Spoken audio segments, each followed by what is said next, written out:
We thank you for joining us this morning for a special meeting with the Office of Financial Management to discuss population projections for Clark County's 2025 Comprehensive Plan Update. So we have the honor of Mike Moorman from the Office of Financial Management being with us, and maybe his video will come online pretty soon too, but for right now, we have your audio, and that's good. So, Kathleen, would you like to kick this off? So during the public hearing for the projection or population projection, Council has some questions for OFM and requested that we schedule a special meeting for OFM to join us in a discussion to answer any questions. So I have received a few questions from councilors that have been forwarded to OFM, but this is really just a question and answer. There's no other dialogue other than that today, and the hearing is continued to tomorrow. So hopefully you'll get some answers today to help you move forward with the hearing. So I don't know, Chair, if you want just to hand it over to council and let them start asking questions. However you would like to proceed. That is a good plan. Do you have questions that you've received in writing that we could start with? Yes, I have a couple. Hold on just a moment.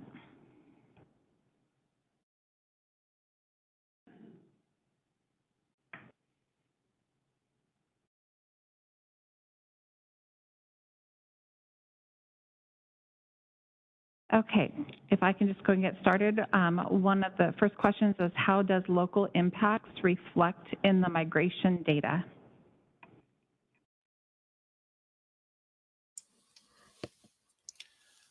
All right.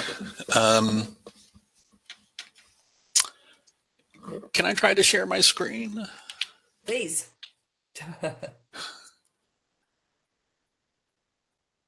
Let's see.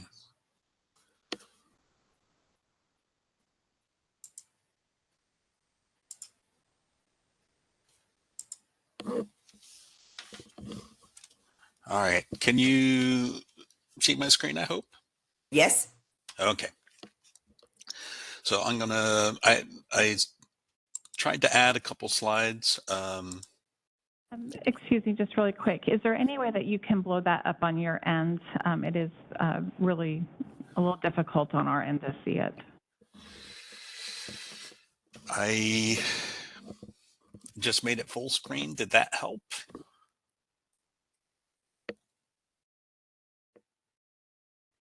Hi, Mike. This is Jackie Camp. It looks like we're seeing your the presenter side and not the other. It looks like we're seeing your other screen, perhaps. Okay, you don't see a graph.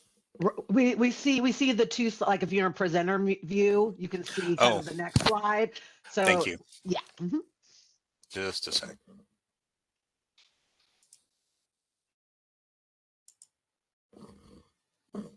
That better? There you go. Yes, that's it. Yep. Okay. So I thought it would help to maybe step back a little bit and talk about estimates versus projections, because part of what the way I interpret this question is, what figures into the migration and the estimates. But let's step back and talk about estimates and projections a little bit. Estimates are based off of actual events. We use that term. I use that term a lot, and I actually will say it when it's when we're actually projecting things. But for the most part, estimates mean actual births, actual deaths, housing starts, real countable items. And projections or forecasts are based off of trends in those actual items. So for our series, our actual last year of estimates is 2022. But for the most part, this projection series is based off of census data, or census data is integral to it.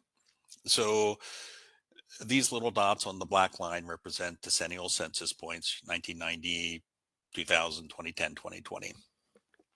And all of the bit of variation in this line takes into account both the census values and our estimates. So each year when we do an estimate for counties and cities, we collect housing start data. We look at school enrollment, driver's license returns, or new driver's licenses, voters registrations, employment for that county, postal delivery statistics. We have some marketing data depending on where you are in the state. So we use a lot of local data, and that also, sorry, Medicaid, Medicare also go into that. So all of that figures into our annual estimates. So when we talk about the component model, we have natural increase or natural change, births minus deaths plus migration. And in these models, migration or net migration is really that part that is not explained by births and deaths. So, births and deaths in those estimates are countable and we get them from the Department of Health. And there's a little bit of lag in the most recent year.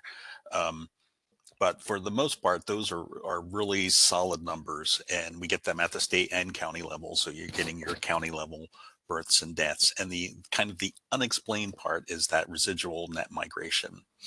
And wrapped up, baked into that is all this other change in housing starts and school enrollment and Medicaid, Medicare enrollments. We look at group facility populations. So all those things that make Clark County unique are baked into that annual number.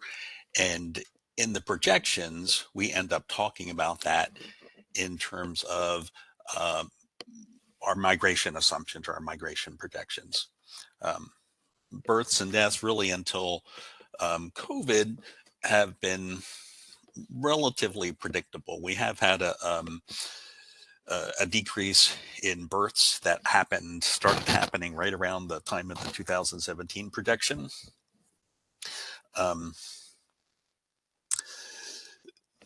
But the natural change has been much more predictable in the long term than migration. So we develop these estimates on an annual basis. And then after each census, we come back and we recalibrate those things to match the census point. So in other words, now we know the 2020 census value. Our 2020 estimate was 4,111 people lower than what the 2020 census counted.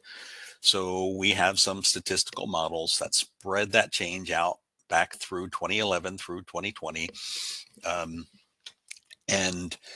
So we don't assume it's all in 1 year, and we update these things. So all these values for Clark and all counties in the state have been updated to the last known good count, the census points. And after those values are updated, we figure out what the net migration is. And it's a trend in those births and deaths and migration. All that data goes into the trends that go into the projections. So we have a statewide model. We talked about that last time. We do constrain everything to that statewide model. So Clark County is getting a share of the state's migration projection, in any given year. But you are getting a share that's representative of your historic share. That includes all those things that are unique about Clark County.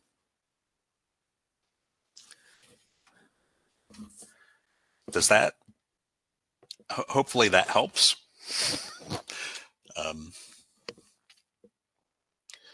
So I shared this or a similar graph during the meeting, and it shows our growth management release version.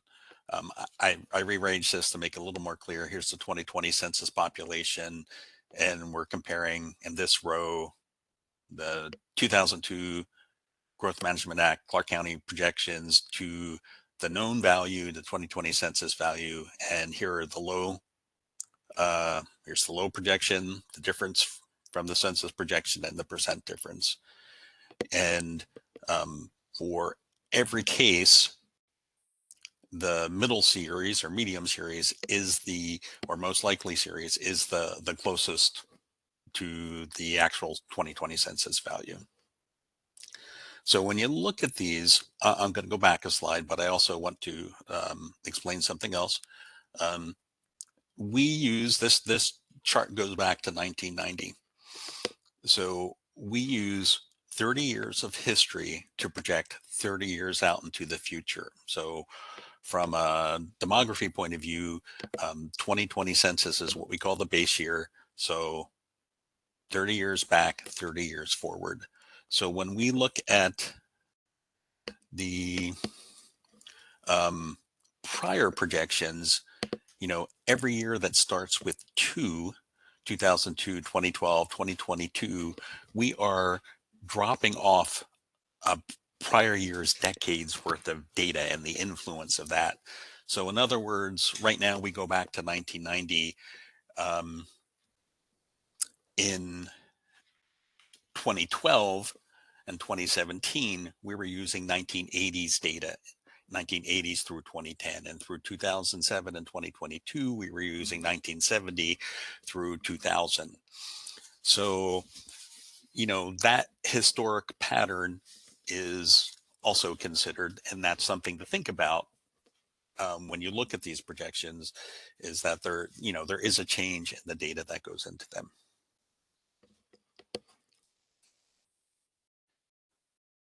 So, Madam Chair, Yes, go ahead, Counselor.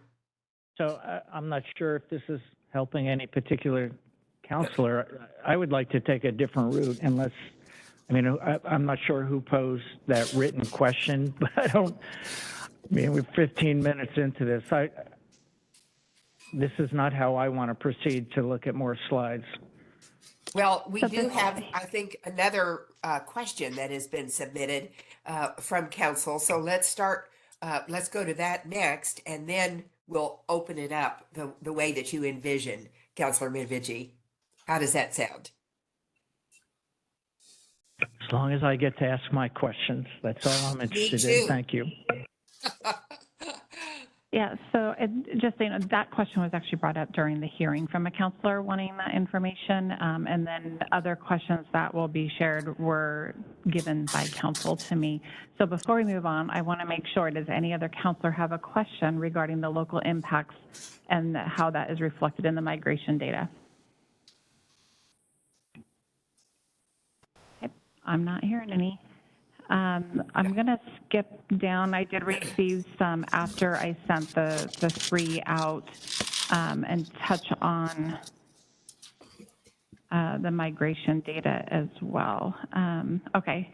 Related to the migration factors, housing prices have been cited as a driver for people to move to Clark County. What is the comparison and projection of housing prices between Greater Portland area and Clark County?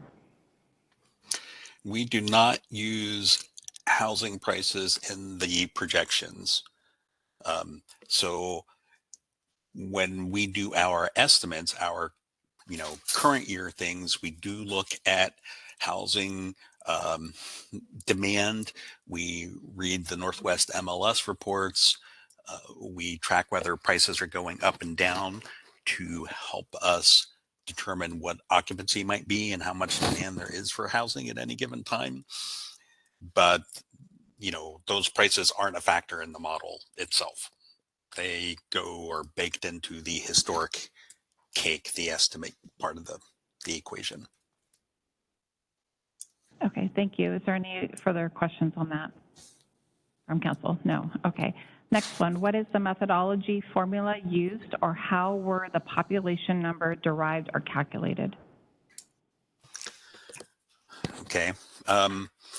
So at the risk, I'm going to go back to the slides because I tried to answer this. So we have a cohort component model. So I'm going to try to quickly step you through an example using female population because women give birth and men don't. So most of the people in the estimates and projections already are where they are. You know, they live in Clark County, and we call that the base population. So we have the base population by age, and each year we assume everybody gets a year older. We estimate how many people survive in that year with survival rates or death rates. They're one inverse of one another, and that comes up with the survived population. The next year, or the next step is to apply age-specific fertility rates to the women in those age groups to estimate births. Those births become 0-year-olds in the model. They are apportioned out by a sex ratio. More men than women, 0.49% are female. We add in assumptions about age from migrants and add that to the survived birth population and come up with a new female population for the following year, or the survived population with births. So in a nutshell, that's the cohort component model. We start with pop by age. We assume everybody gets older. We subtract deaths, we add births, and add migrants. And that's as simple an explanation as I can get, although there's a lot more that goes into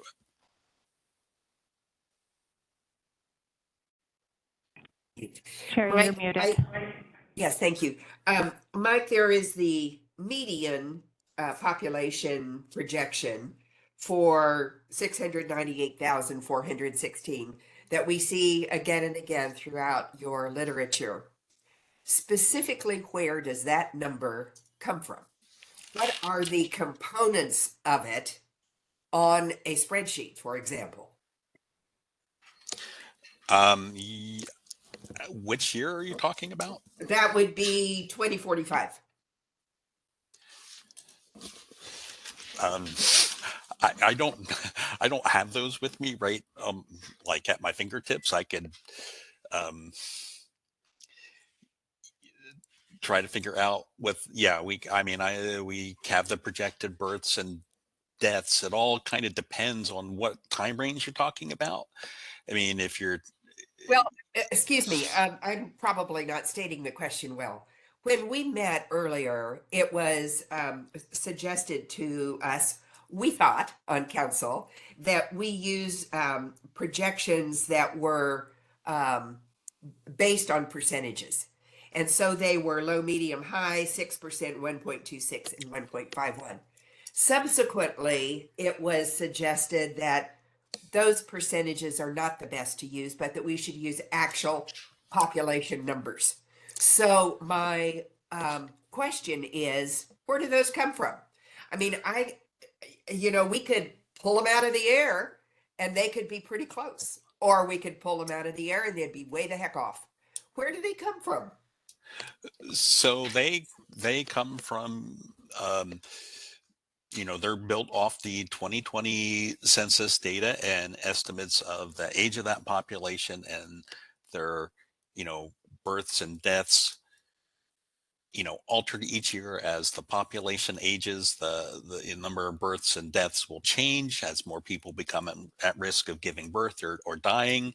And then there's, estimates of net migration. So those are natural change, migration, they're the components. And the migration figure comes from, there's two parts of it. There's a short term and a long term.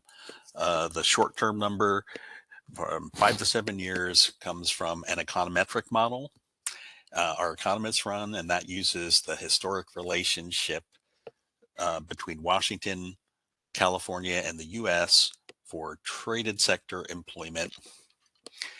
And we use that number from 5 to 7 years and transition it to our long-term number, which starts in 2041. That number is 61,300 migrants, and this is at the state level. All this is at the state level.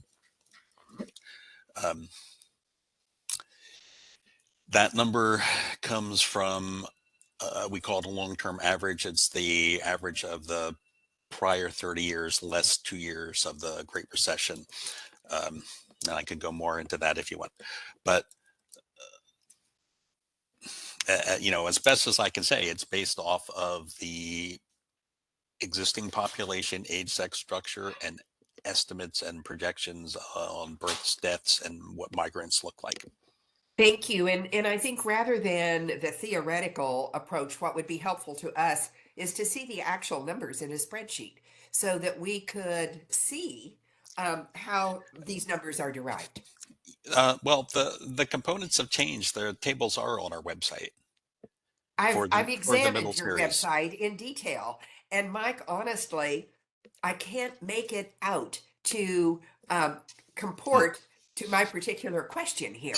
And if it's there, my sincere apologies. I just can't find it on your website. All right. Well, let's, if you don't mind, keep going with questions, and I'll get a link. I mean, what we have is a table called Components of Change, and that will have births, deaths, and estimates of migration by county, and that's only for the middle series. So the middle series is all based upon those actual values from 1990 through 2020, and the trends based off of those from 2020 through 2050. And the high and low bands aren't a separate set of assumptions. They are a projection of uncertainty added around that middle series. So when you said earlier the 6% and the 8%, the way those bands are calculated in 2025, the high number is 8% higher than the middle number, and the low number is 6% lower than the middle number. And every subsequent year, that's also the case, but there is an added uncertainty factor, and that uncertainty is based off of 30 years of history data. I don't know that we need to go into that, and we can if you want to, but the middle series is the one we look to the most because it does have the most solid data around it. Well, and that's exactly what we're looking for. They always say, show your work, show your work. And that's what we're searching for is where is the work? Where are the numbers that go into the spreadsheets? Because that is what I think will help us determine, do we really want to go medium or high?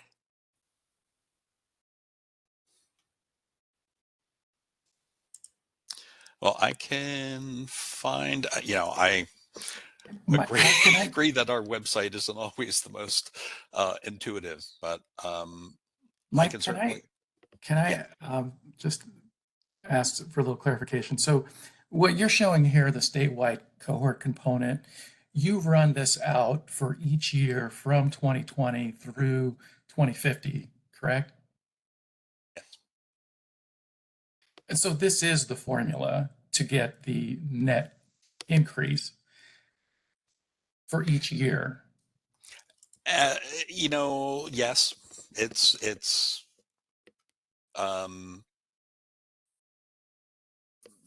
yes. But That's there is nothing there that ends in 698,416, which is the number that we're supposed to use. That is the If we- number 2045. That is, they have an annual projection using this cohort component. They get a total number for the net increase, and then they have another formula for the migration combined. That's what the totals are. I think what you're saying is that there's not a specific spreadsheet that shows those exact numbers, but this Right. is the formula that's based in it. Yes. Oh. Councillor Medvigi, you had some questions. Thank you, Madam Chair. So I want to take a step back and first let me kind of give you the bottom line up front. Mike, thank you I did find your document dated the 29th of June that was sent statewide for immediate release, kind of a press release. And I focused on the numbers that were included there. So what we really have, in my perspective, and I ran the numbers over the last 6 weeks, I guess, and my numbers kept coming up with some of the same numbers that I was getting from some constituents. You know, we have knowns, and you reference it, and you keep going back to it. We check it against the census data. And then we have unknowns, and that I'm taking accounts for this statewide model, you know, that looks at trends, marketing data, and I took some notes just as you refreshed us today, school enrollment, housing stats, births, deaths, historic patterns. But then we get back to, we compare it with the census data. And I'm going to take the census data as a known. And I know people don't trust the census data, but it's probably the best data we have. That's the known. And when I look at the basic math,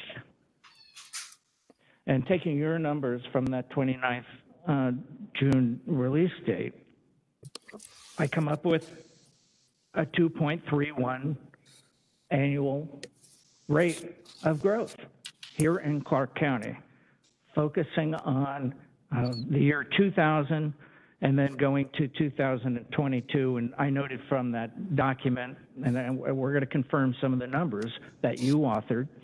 2022 was 520,900. 2000, 345, 238.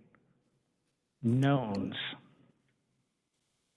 So ignoring all the trends, historical calculations, the actual rate was 2.31 growth using commonly accepted math of taking the last population, subtracting the initial population, divided by the initial population times 100, gives you a rate, and then you divide it by the number of years of that rate change to give you the growth rate.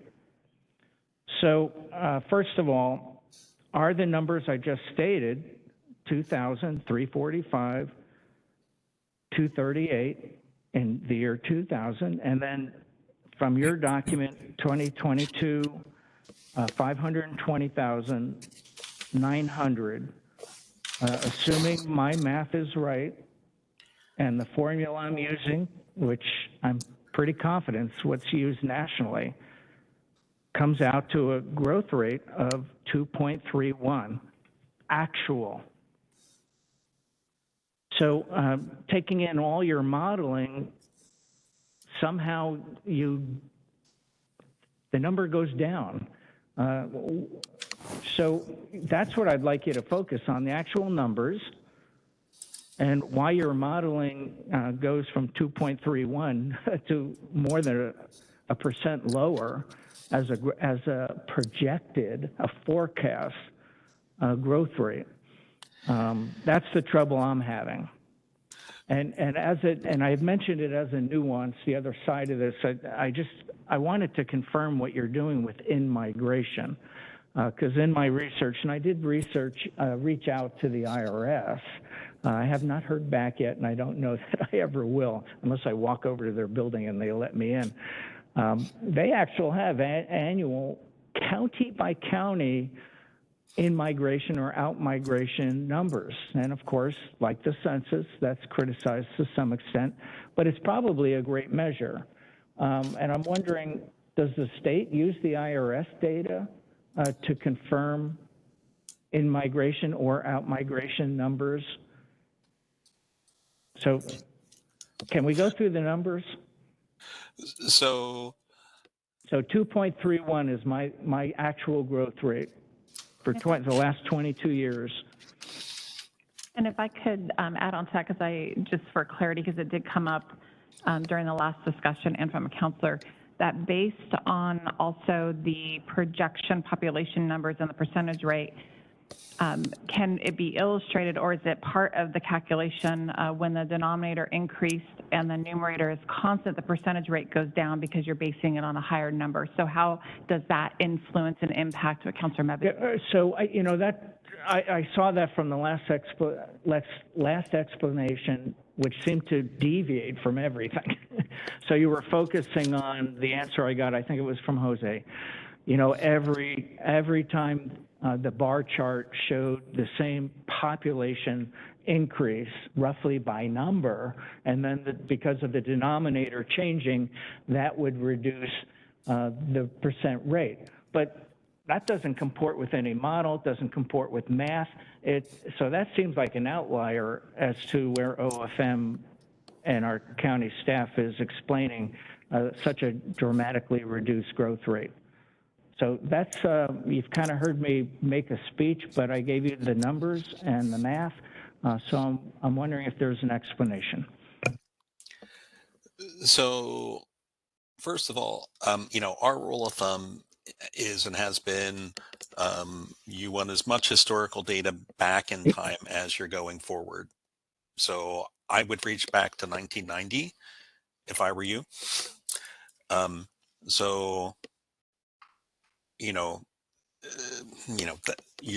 That will be a difference. Honestly, I don't calculate growth rates. We look a lot at percent change at 5-year intervals, but your growth rate is dependent upon what your time period is and when you start to calculate that from. And I look at it as more of a descriptor than a predictive value. You could argue the same thing with some of the things we do, but we don't use growth rates like that in our calculations. So it's hard for me to compare because I don't have the numbers you're looking at. You authored the document. You know which one I'm talking about. Washington tops 7.8 million residents in 2022. And then you list all the numbers, including for the individual counties. That was under your signature dated the 29th of June, 2022. The bottom line question is, if you take your numbers, do the math, you come out with 2.31 actual known hard number in the year 2000 to the year 2022. So what I'm trying to get to is, how do you go from 2.31 to 1.3?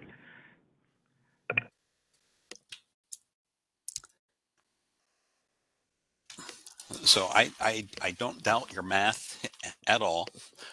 Again, I would say it would be more appropriate to look back 10 years and start with 1990 rather than 2000.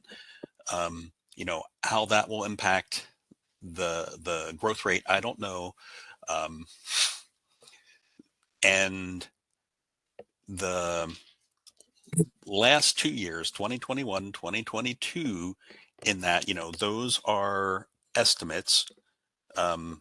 Right now, our 2022 estimate is actually tracking high compared to the Census Bureau's. So, there is some error factor in that. So we might be a little bit high. It's been pretty tough to get those 2021 and 2022 numbers, when driver's license offices closed down, schools shut down. It's been pretty tricky with data. So we've Mike, done our best. Let me interrupt you for a second, because, okay, forget the estimates for 21 and 22. Looking at the numbers in your document for 2020, the last census, that rate, if you use from, again, 2000 to 2020, comes out to 1.83%. So forgetting the forecasted or estimates for 21, 22 after the last census, just again, looking at the hard data, it comes out to 1.83% rate.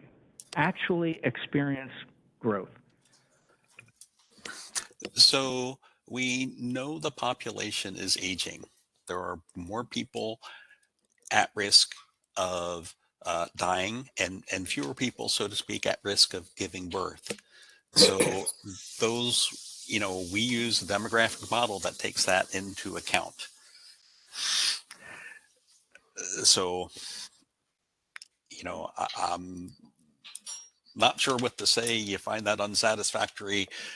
All I can do is, point back to how close we've been historically. And sure, people have changed in our office and data has changed, and 2012 we were coming out of the Great Recession. Circumstances are unique, but our method's been pretty good. Are we perfect? Maybe. Of course not.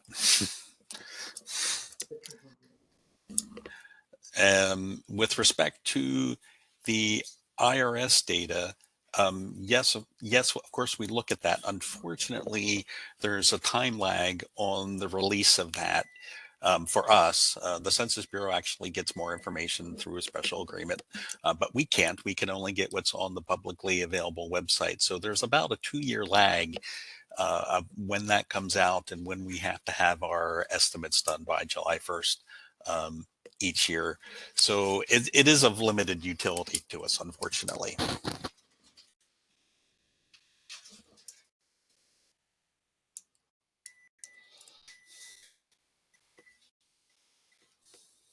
Councilor So Ridvigi, are there other Yeah, questions? so I'm really done with my questions. I would just add that, because I hadn't done it previously, the one blank, I took the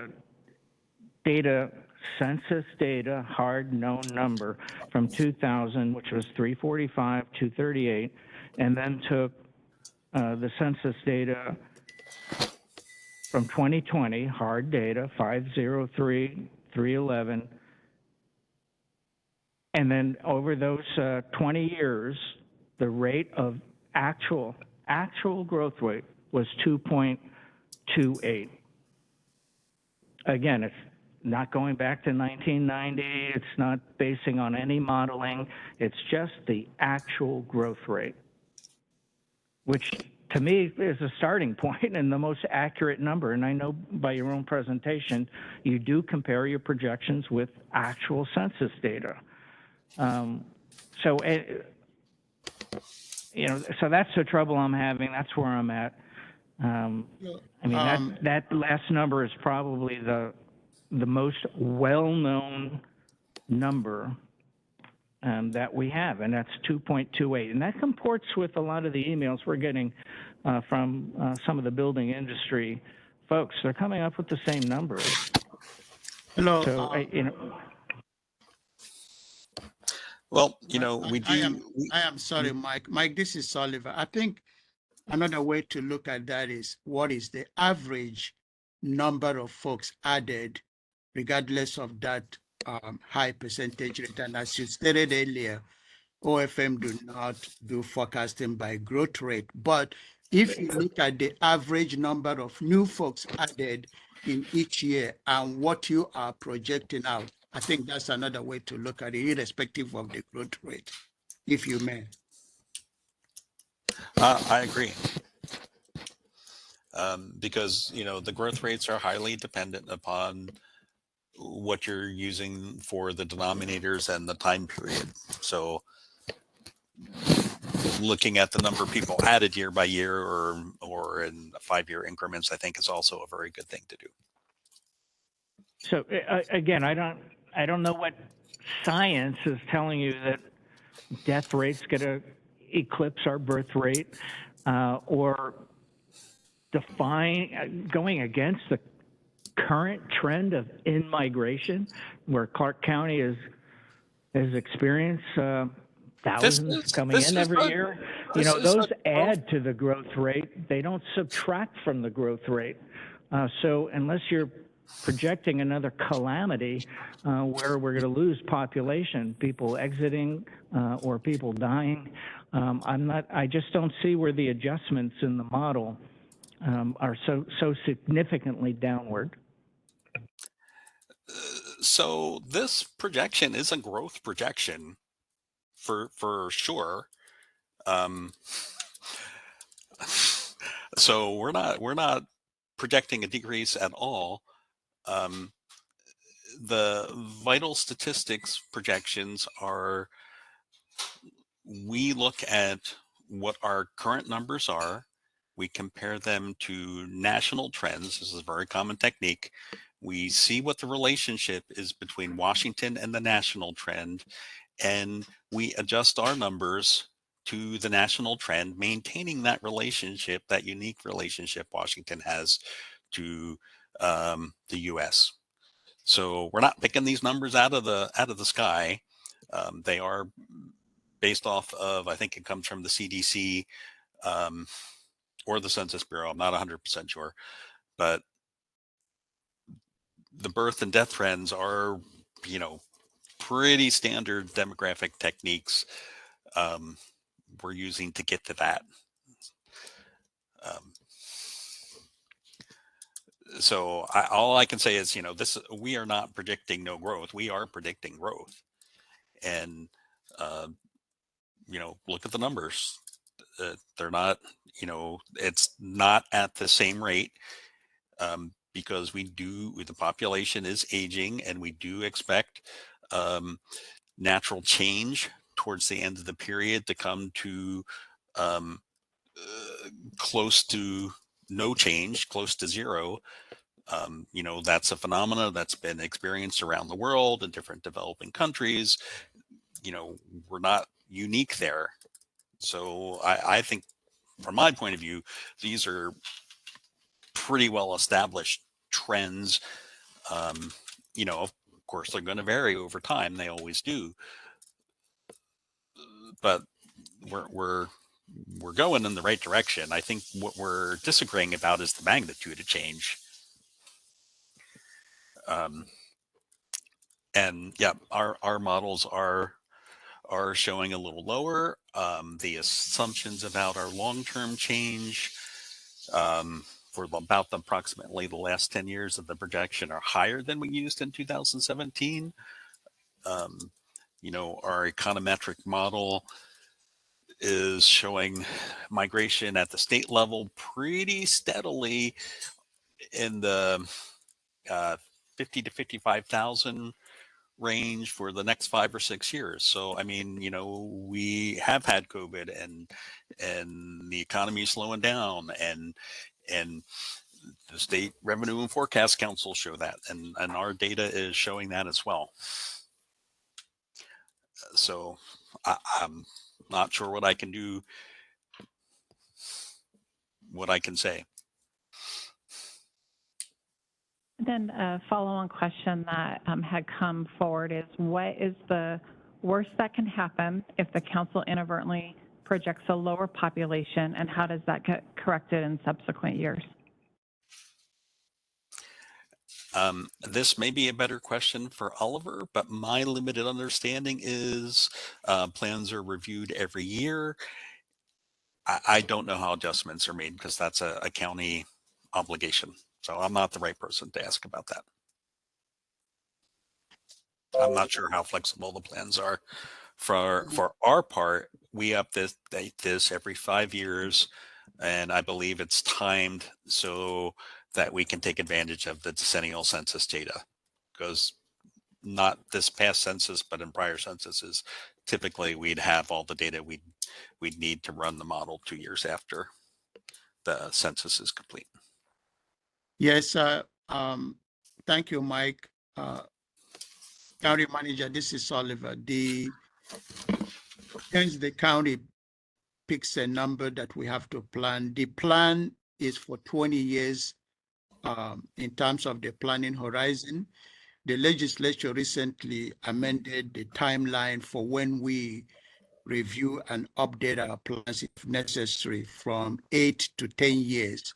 Now, what happens is that we don't wait until the 10th year before we start considering amendment to the growth plan. We can start that in the 7th year with the option to complete in the 10th year. So we rely on the OFM I'm anticipating that they will update the 2022 forecast in 2027, and we will look at the number and then see how close we are. And if they are higher, then we will have the opportunity as we look at the next update to adjust if necessary. And thanks for that. And I just wanted to make a comment based on some emails. I think we all received them. You know, the GMA is not about slow growth or no growth. It's just about thoughtful growth, you know, doing our best to estimate and keep up with our infrastructure and what the emails that seem to imply or think that when we set a population number, whether it's high or low or medium, that's somehow going to be the population number that we're going to try to achieve. That's not what this is about. You know, if we do set the higher rate, it's not that we're going to try to achieve those population growths into the future. So I just wanted to reach out to those who are emailing, because I know that probably not each and every one of you got a personal response, but these numbers don't actually show target rates that we're trying to achieve. So thanks for that explanation, Oliver, and the question, Kathleen. Chair? Chair, if I may, I'd just like to respond to that. I think it doesn't mean we're trying to achieve these numbers, but the numbers inform decisions in the next plan, and in a large part, the growth boundaries. And if the growth boundaries extend further than really the population warrants ultimately, then we're sprawling, and we lose rural areas, ag land, forests, we lose natural resources. So the number is important as it informs the plans that we're coming up in this comprehensive update. Another question. Has OFM changed their projection methodology since the 2012 projections?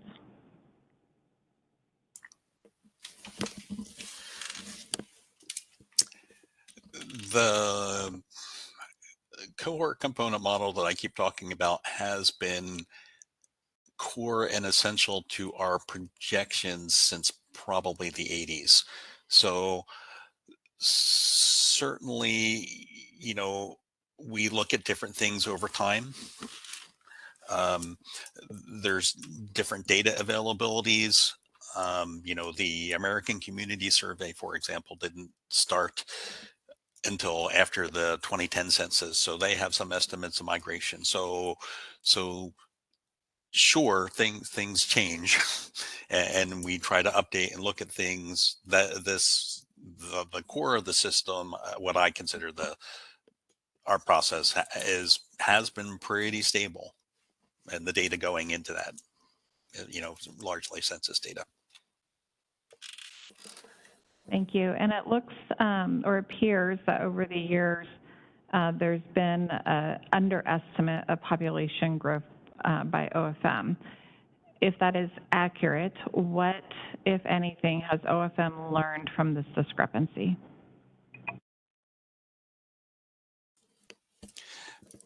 Well, there's always differences by nature of our business.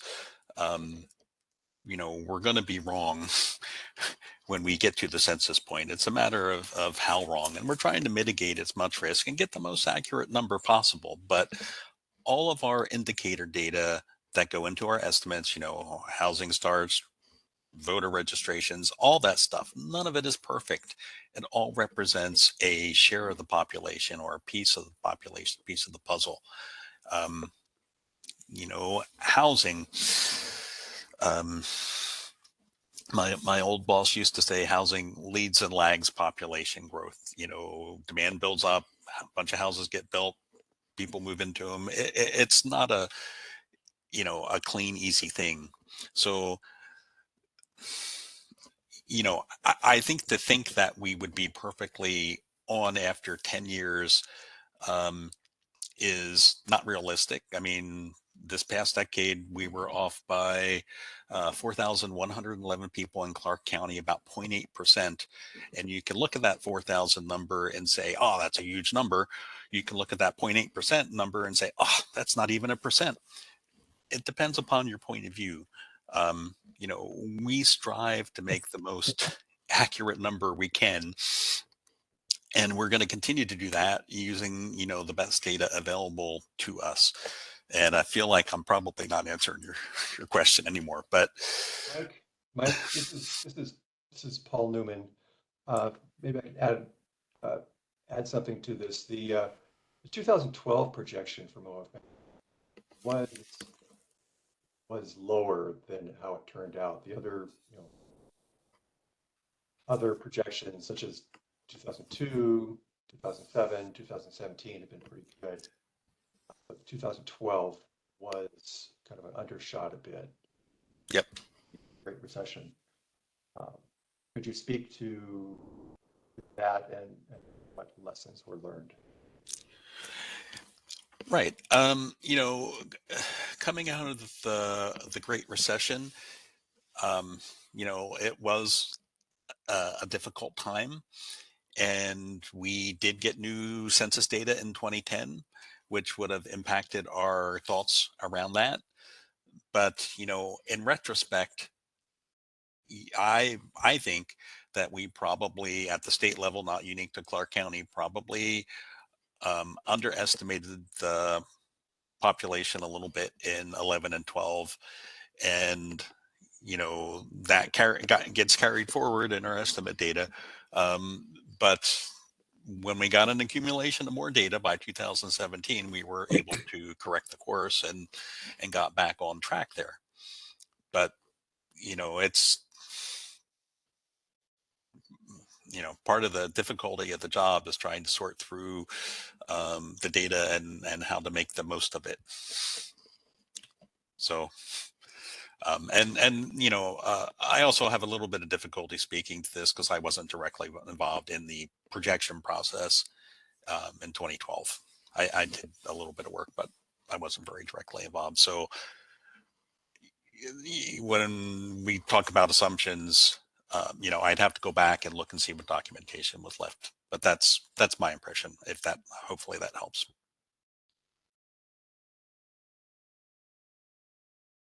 Mike, one of the things you said that really struck me was that what we're disagreeing about is the magnitude of change. And I think that strikes me as so important because that is one of those elements that can be corrected over time as more data come in, more census data are available, et cetera, so that it forever, hopefully, corrects itself to be closer to actual.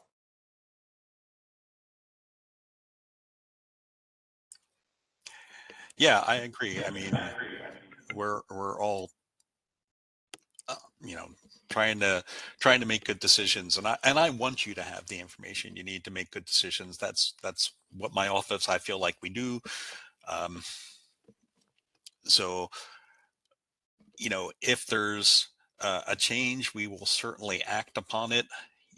I could say, you know, if you were in Whitman County right now, I know a lot of folks in Whitman County were very unhappy about their 2021 2022 estimates because the population in the college tanked, and because of COVID and restrictions. And we followed that data, and people were not happy with this, but we did what the data showed us to do as best as we could. So we will continue to follow the data and make the best estimates and projections we can for you and for everyone. Even sometimes if that's, you know, not the most popular choice. So I don't know if that's reassuring in any way, but yeah. It is actually. And I'm noting that it is 9:55. Are there other counselors who wish to ask questions or comment before the 10 o'clock hour is reached? Yes, Chair. I've got a number of questions here. Go ahead, Counselor. Okay.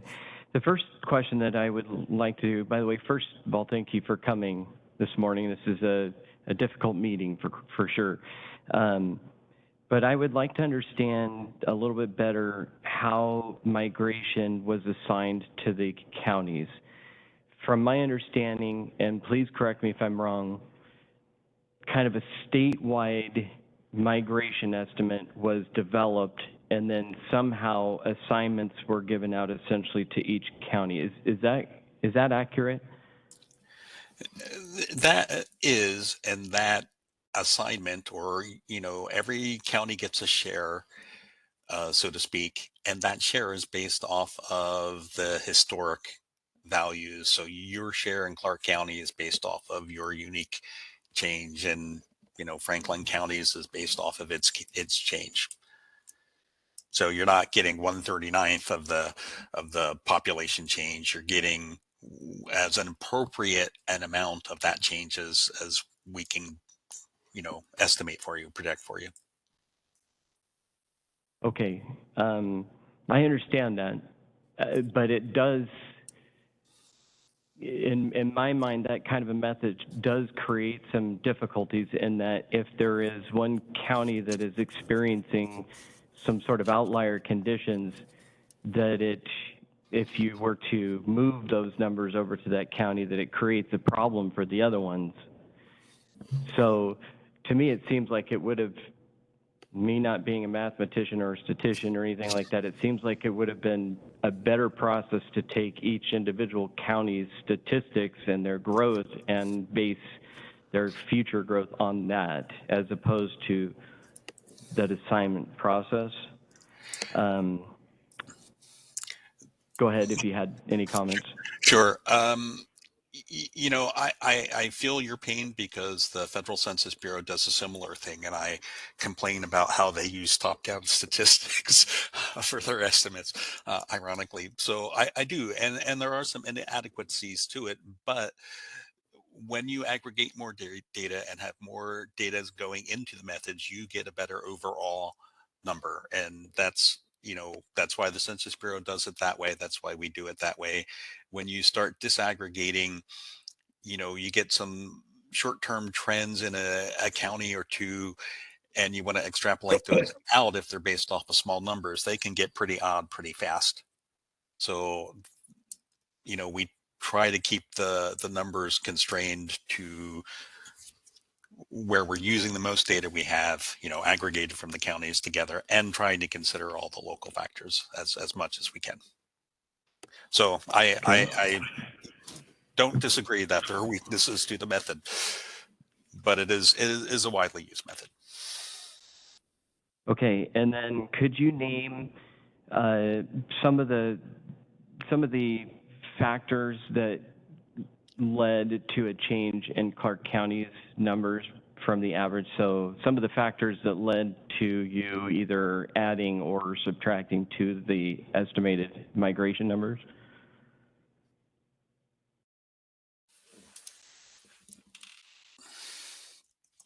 So, at the state level, I mentioned the long-term number. We made the choice to drop out 2 years of the Great Recession. So, you could criticize that the Great Recession was an outlier and say that we should have dropped out all 4 years of the Great Recession. Or as other people have said, that was a real event, and, we should have used the whole thing. So we took a middle of the road approach there. So that impacted our long-term projection number. I think it's 61,300 at the state level. So making that higher is what our change did. So, that would ultimately lead to a bit of a higher allocation to Clark County, especially for those last 10 years. It also leads to an higher number in the years after we transition from the econometric model data to the long-term number, because we're going to a higher point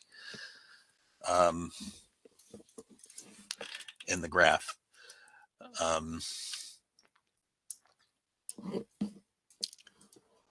so I'm not, does that help? Yes, that does help. Thank you. But what I am specifically kind of trying to figure out, and I know you probably don't have these numbers on you right now, but if you could possibly get those to us, I'd appreciate it. But how was we border Portland and Multnomah County and a couple other counties as well. And there are cultural events taking place there. There are tax structure differences between the two, and with changes that have come from COVID and the ability to work from home as opposed to having to commute. Those are some of the outlying conditions that we're experiencing. And I would appreciate to be able to understand how those were factored in and how much impact and how much weight those factors were given in those changes. If you have them right now, go ahead and feel free, but if you don't. I don't, but I would say that, COVID did happen during the enumeration of the 2020 census. And there is a little bit more error in that than prior censuses. The Census Bureau did as good a job as I think anybody could do. So but my point is that a lot of the impact about teleworking or remote work, those sorts of things are happening after the census data has come out, and that may be one reason why our 2021 and 2022 numbers are a bit higher than the Census Bureau's right now,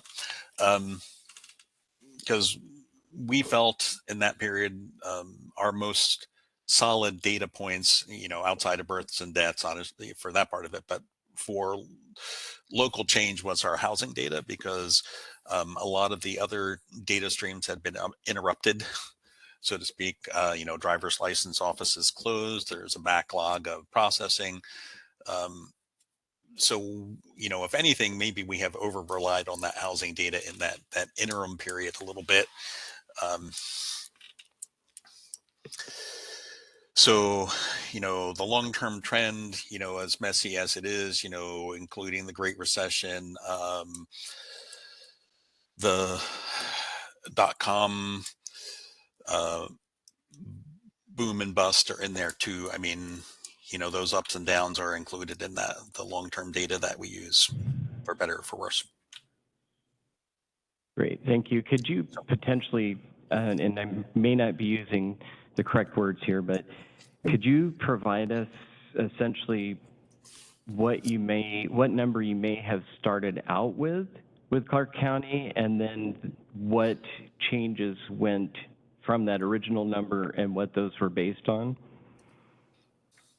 And again, I don't expect that right now unless you happen to have it. I wouldn't have that at my fingertips. Let me see what I can put together for you. Great, thank you. And one of the things that, and I don't know if you're going to be able to answer this, or if it's a Commerce question, or if it's both, but Commerce released a report saying that we needed, in the next 20 years, by 2045, we needed 100,000 new units. And they stated that they were based on OFM middle projections, but they're going on it's close to 2.5 people per unit. And that calculates out to 250,000, which is almost near the high range of the OPM or OFM estimates. So I'm curious if you know anything about that. I know a little bit about it. I suspect that part of that difference is that by Commerce's calculations, there's already an undersupply of housing. So part of the current undersupply is figured into that.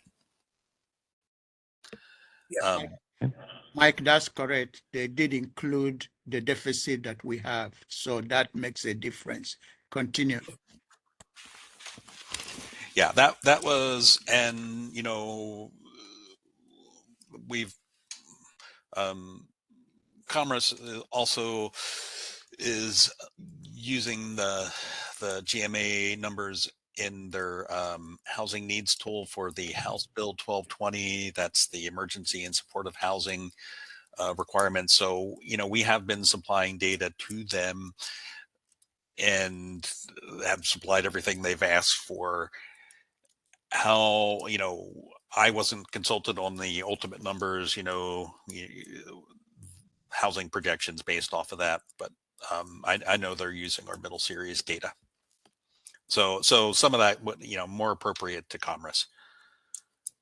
Okay, thank you. And one final question, which is, it's been brought up several times, and we, I think, as a council, struggled with this conversation about percentages and how they decline over time. And I totally get the fact that you have a bigger base, and so a population number will be a smaller percentage of that larger base. But we were shared a slide, I believe, that showed the growth of Clark County in the previous 20 years versus the projected growth in the 20 years, and they were almost the same.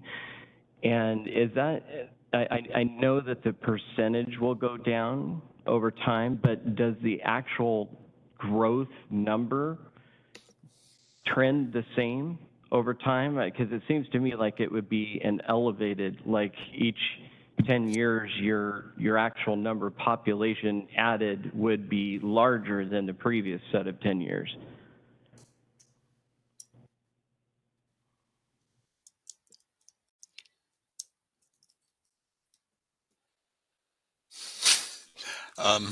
Sorry, there's a lot to that question.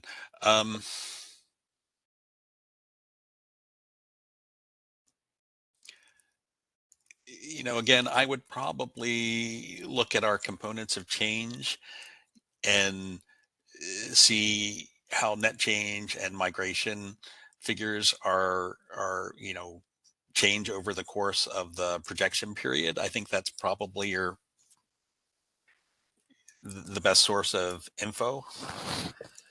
Councilor Young, this is Paul Newman.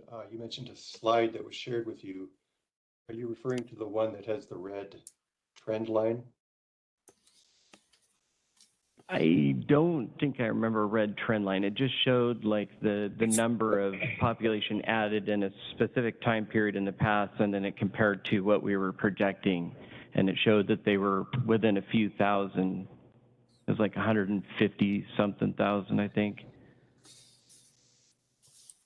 I'll try to find that, but share it, but please continue on.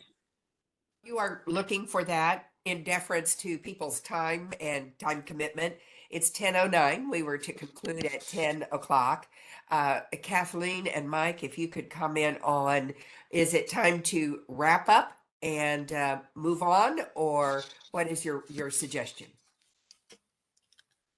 My goal is to make sure council has time to ask the questions prior to the hearing tomorrow. So if we need to continue, I would, and not knowing what Mike's calendar is, I would prefer that we continue to ensure that staff have, and council has the answers to questions so that we can proceed accordingly at the hearing.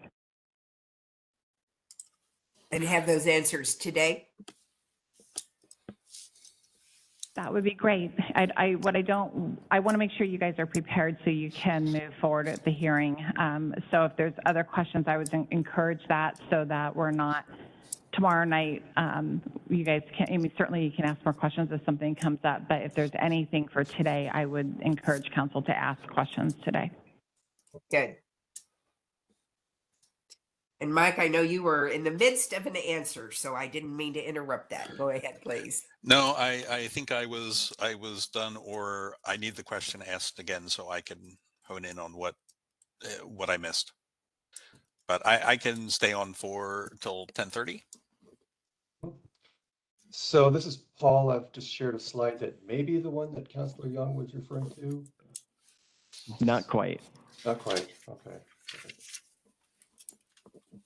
Yeah, it was in, I believe I believe it was in the presentation at the public hearing.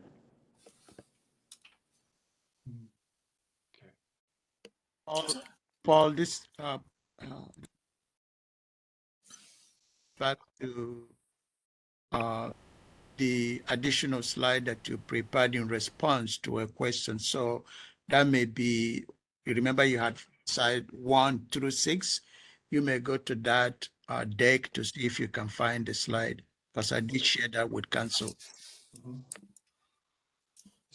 Well, I haven't shared slides 1 through 6 in a public hearing yet. I know. Yeah, so Well, I think this is Jose. I think this slide 7 from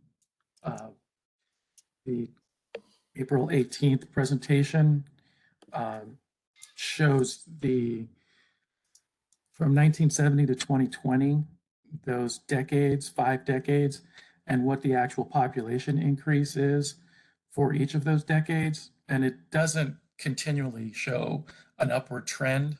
From 1960 to 70, it's 36,000. Yes, the column on the left. So you can see for each decade, there's an up and down, and it's not continually going up. And actually, the last 2 decades were trending downwards from the 107,000 peak of the 1990s. Does that answer your question? It does, but it also illustrates something I was trying to get to, is that if you look at 1970, you're at 34,000. Then if you look at 2020, you're at 78,000. And I know that that goes all over the place, but if you took a trend line, would it not be a slight incline?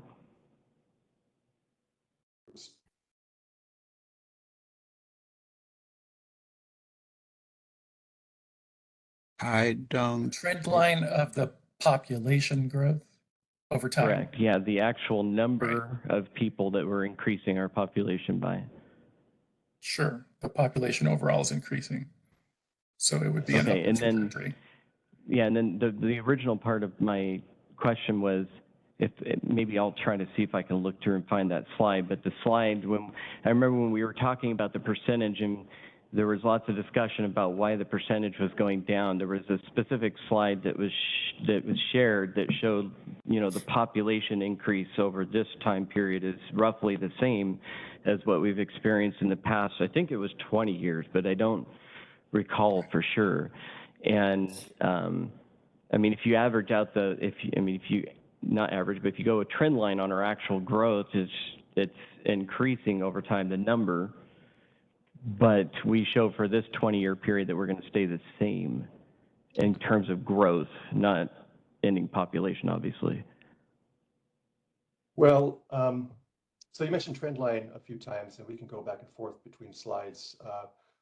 But let me share this slide for a moment. I'd also like to get Mike's opinion. This is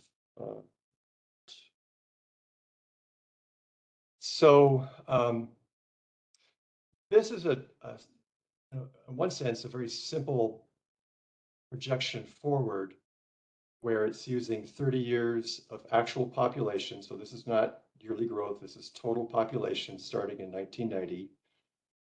And with using all the historic population through 2022. And you see the census points here that are labeled on each decade. And the red line is a very simple linear projection. It finds the best fit on the historic data, which you see back here from 1990 to 2022, and then just projects that forward up into the future to 2045. So this is much simpler than what OFM does. I think they take in many more factors, but it also parallels some of the things that they do, such as according or noting historic growth. What's interesting is that pairing this trend line in the red dashes with the OFM, which is in black, the trend line is higher, but not by much, especially over the time span. It's about 20,000 people difference in the end. And that difference could be explained by as Mike mentioned, the fall off or the really flatlining of birth rates and the rise in mortality predicted, given the baby boomer and that bubble of population that's getting older. Mike, do you have any, well, Councilor Young, I know this is your question. I didn't mean to too much. Well, not exactly, but I think this doesn't illustrate a lot of what my thoughts are in general, is that I look at that trend line, and I think, given unusual circumstance, it would tend to continue in that direction. And I totally understand adjusting for the difference in natural growth. There's no question about that. But I feel that, especially given some of the circumstances we've learned today, that not a whole lot of consideration was given to some of these extenuating factors that we're experiencing today. It feels to me like that migration would more than offset that reduction in natural growth, especially given that migration is, I believe 80% of our expected population increase. So that natural growth will have a smaller impact than the migration. But that's okay. If I find that slide, before we're done here, I'll bring it up again, but we don't need to move any further on this. Thank you. Okay. No, I'll just say, one remark that, there is something to be said for simpler models with fewer inputs. So, I don't know what the percent difference in change or total pop is out there at 2045 between our two numbers. And you can look at that 20,000 and say, oh, that's close. That could seem like a big number. Like I said, it depends upon your point of view. To me, I expect that probably falls within, kind of our historic percent error. That could be like, without calculating, I don't really know, but that looks like a couple percent. So, it is a projection. We know we're going to be off. You all have the uncertainty bands there, so that you can deviate if you something I don't know, or we don't know. Sorry, and you have that latitude to move around. There again, I would stay close to that middle series based off of the information we presented here about how close that's been historically. But I think that's this chart illustrates the difference as well.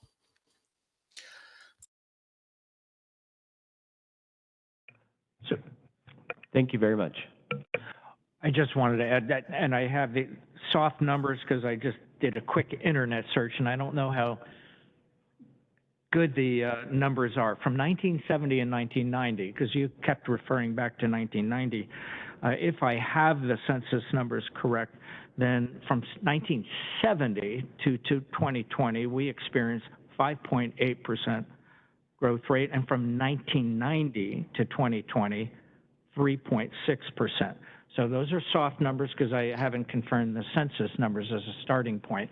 But if those numbers are correct, then that is a hard, what history shows us is the best way forward and what we can expect. And as to some of Glenn's points, I was surprised in that same document that you published that I referenced earlier, that Clark County is number 2 as far as density. And that goes specifically to the Portland metropolitan area pressure on migration into Clark County. King is, it has pressure from other adjacent counties, but we have pressure, enormous pressure from Portland. I think just that alone, showing the density of and it shows 828.8. That's persons per square mile. Only King beats us. And so that really would skew the in-migration numbers considerably. And I don't know what market factors would change over the next 5 years. And I appreciate the points that whatever target we choose today can be adjusted in reasonable periods of time into the future. But and as to Sue's point, if we pick a number that's way too low, then we're really not planning right. Not for our rural county, not for the greater Vancouver urban growth boundary. So I do appreciate all the responsiveness from OFM and Mike, particularly you. And sorry you couldn't be here in person, but I know there's some geography in between us. Anyway, I don't have any further questions, but if you look at 1970 census data and 1990 census data, yeah, we're slowing down, but then the number they came up with from 2000 to 2020 was 1.83. Still considerably higher than the high estimate that you're providing us.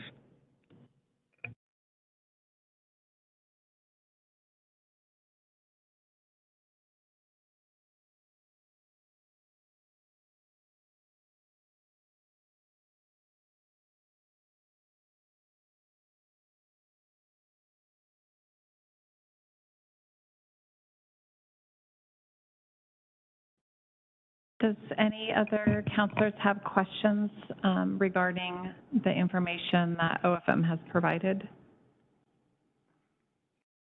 I do have one more question. I apologize. I would be very interested in seeing, we talked about the middle, high, and the low, and there was a short conversation where you described how it's certainly, basically it's possible, but it's extremely unlikely that the high number or that the low number would be reached. More likely that the middle one would be reached, but it's not like, as you go closer to the high number, the odds decrease. And I'm curious if you have any kind of a chart that shows percentage of likelihood in between those ranges. Unfortunately, I do not. That is actually something we are working on with scientists from the University of Washington. So I am hopeful we'll have, confidence bands before the 2027 projections. As we work with that, we will reach out to counties and get input. But anyway, sorry, short answer is no, I don't have that right now. I'm sorry. Thank you. That would be interesting to see, because my guess would be that the likelihood of the median projection is actually pretty low when you consider the ranges in between and the probability of them. But I'm glad that you're working on that. I think it could be a helpful tool in the future. Thank you. Yeah.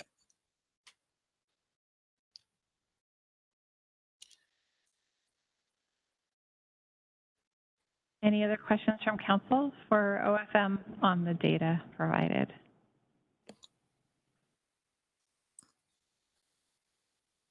Okay, I'm not hearing anything. I also want to say thank you to OFM. Mike, thank you for joining us this morning and answering questions. Chair, I'll hand it back to you, and you're muted, just so you know. Thank you for having me. I want to do nothing but echo just exactly what Kathleen said, Mike. We thank you very much, because we do have questions. We want to get it as right as possible for the benefit of the county and our appropriate growth pattern for the future.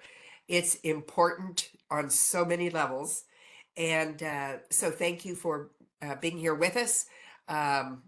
Albeit virtual, that's just fine. It really gets us to the heart of some of the things that we've been wondering about. And we will probably be seeing a lot more of you in the future. as we go forward with more detail and more questions on all of this. But thank you again very, very much for being with us today. And thank you, staff. We appreciate your presence. So, thank you for having me, and thank you for being good advocates for your community. It's important that people care and look at the numbers and provide feedback. And I would just also say that your staff at Clark County is really, really good, and you are have a data richness some counties don't have. So I hope that you also appreciate. I'm sure you appreciate them all the time, but I just say that your staff is good and great to work with. So, um, thank you. I guess I'll see you all tomorrow. Thanks for adding that. See you tomorrow. Bye-bye.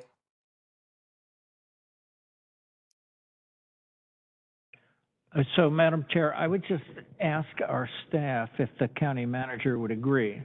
I would like to see the actual growth rate charted, census to census, from 1970, 1990 to date, to 2020, forgetting projections for 2021 and 2022. But just growth, because that is reality. That's what we know. If we take the census as accurate, or as accurate as it can be, I would like to see that that graph line. For the actual census data, from what year was your? 1970, I think, is the first that Okay. we have available to us. Yes. And Councilor Mevaji, you may need to adjourn us. The chair has already left the meeting. So if you want to, as vice chair, if you want to conclude the meeting, that would be helpful. Kathleen, I have a question, if I may. Please, Oliver. Because this is a special meeting, and I think this is more for our legal, is there opportunity for the public to say anything? Or Not ask at this questions? meeting. Yeah, not Okay, at this great. Thank meeting, you. Oliver. There'll definitely be time tomorrow night during the public hearing, but not during this discussion. Thank you, Okay, Oliver. thank you. So, Oliver, if you heard my request for maybe host, either you or someone else on our staff to just graph the known. Yes, we can growth do rate. that. We can do that for you. And I need to correct myself. Our council meeting tomorrow is during the day, not at night. But we're still recording, right? So we're still legally Yes, in the meeting? we are still I recording. didn't and realize we will the chair had dropped off. Yeah, and we will continue until you adjourn. Okay. Anything further? Thank you. Say adjourn. We are now adjourned.